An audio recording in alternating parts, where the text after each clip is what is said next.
দুষ্কৃতিকারীদের হামলায় রক্তাক্ত যুবক, ভাঙচুর করা হয় তাদের ব্যবহৃত একটি আলিশান গাড়ি।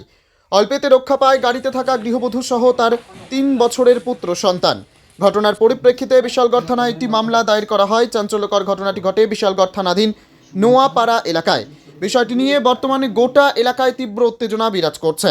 জানা যায়, বিশালগড় নোয়াপাড়া এলাকার যুবক মিলাদ হোসেন রোজ রোববার রাত আনুমানিক ৮টা নাগাদ মিলাদ হোসেন তার ব্যক্তিগত গাড়ি চড়ে আগরতলা থেকে নিজ বাড়িতে ফিরছিলেন।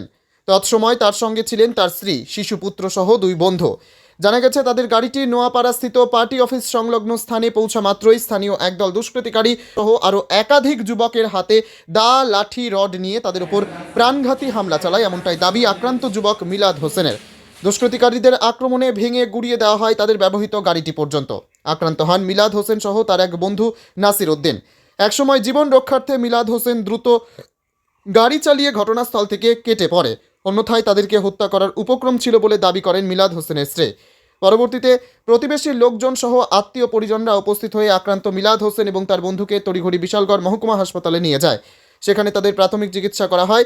এদিকে ঘটনার পরিপ্রেক্ষিতে রোজ রবিবার রাতের বেলায় আক্রান্ত মিলাদ হোসেনের স্ত্রী বিশালগড় থানায় মোট ৬ জনের বিরুদ্ধে মামলা দায়ের করে। তবে কেন তারা এই আক্রমণ করলো এখনও জানা যায়নি। গাড়ির একদম ক্লাস বাইক গেছে। কোন জায়গাটা হয়েছে?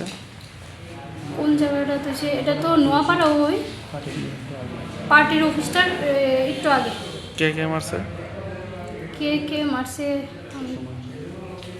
গাড়ির মধ্যে আঘাত করছে সুমন সাহায্যে।